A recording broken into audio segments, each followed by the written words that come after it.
क्या अगर सुभाष चंद्र बोस जिंदा होते तो पाकिस्तान नहीं बनता? आखिर वो कौन सी वजहें होती जिसके चलते सुभाष चंद्र बोस के जिंदा रहते देश का बंटवारा नहीं हो पाता? और मुसलमानों से सुभाष चंद्र बोस का खास कनेक्शन क्या था? चलिए आपको समझाते हैं। दरअसल आजादी से पहले देश में दो नेताओं का सबसे ज्यादा असर था।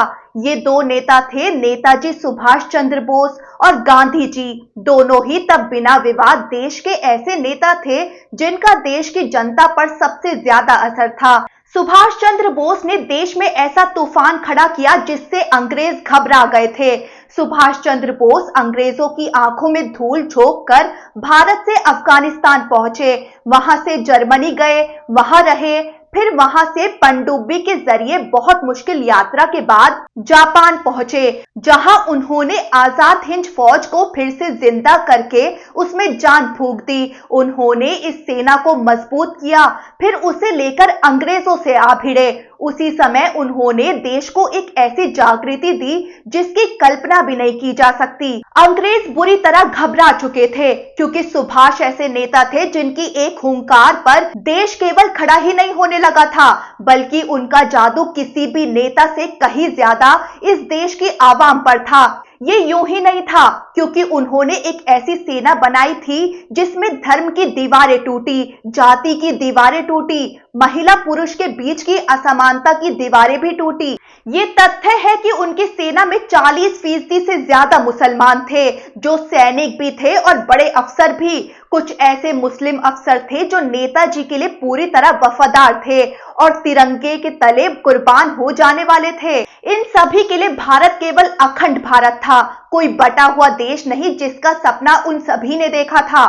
तब नेताजी की लोकप्रियता इस कदर भारत में परचम लहरा रही थी कि उसके सामने जिन्ना, गांधी, नेहरू फीके पड़ गए थे। जिन्ना घबराए हुए थे कि जिस हिंदू मुस्लिम की पॉलिटिक्स उन्होंने शुरू की उसको नेताजी ने करीब करीब खत्म कर दिया।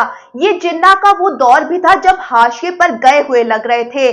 दुख की बात यह रही कि 18 अगस्त 1945 को ताइवान में नेताजी सुभाष चंद्र बोस के निधन की खबर सामने आई। हालांकि उनका ये निधन अब तक किसी रहस्य से कम नहीं है। जिस दिन नेताजी सुभाष चंद्र बोस का विमान हादसे का शिकार हुआ और ये दुखद खबर आई कि नेताजी का इस प्लेन क्रैश में निधन हो गया, उसी दिन से देश की आजादी की सियासत बदल गई।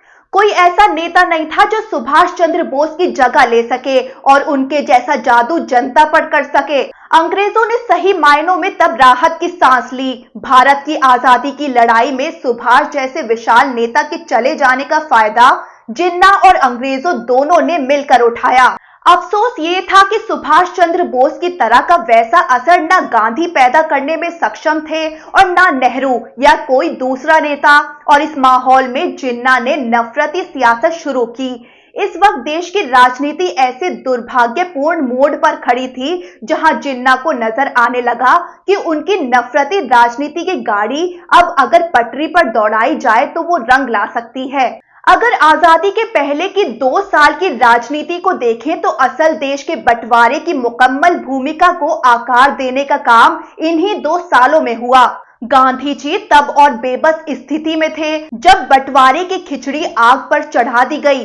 नेहरू की अपनी महत्वाकांक्षाएं थी, वह डामाडोल थे। उन्हें जिस समय गांधी के साथ देश को बंटने नहीं देने के विचार पर टिके रहना था वो वैसा नहीं कर सके।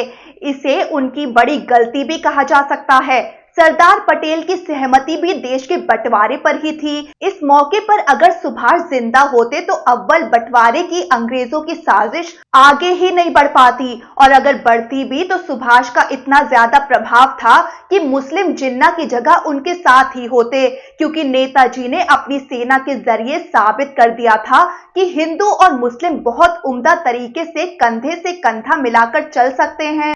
सुभाष तब न केवल गांधी के साथ मजबूती से खड़े होते, देश को बंटने की स्थिति नहीं आने देते। सही बात यही है कि बंटवारे की घृणित योजना सुभाष के जीते जी पहले ही दम तोड़ चुकी होती। अगर आगे बढ़ती भी तो गांधी सुभाष का तालमेल हिंदू मुस्लिम आवाम को साथ रखने में बहुत ज्यादा सक्षम था। लिहाजा ये कहना गलत नहीं होगा कि सुभाष चंद्र बोस के अचानक निधन की वजह से ये देश बटा, वरना उनके जीते जी ये साजिश पहले ही हवा हो जाती।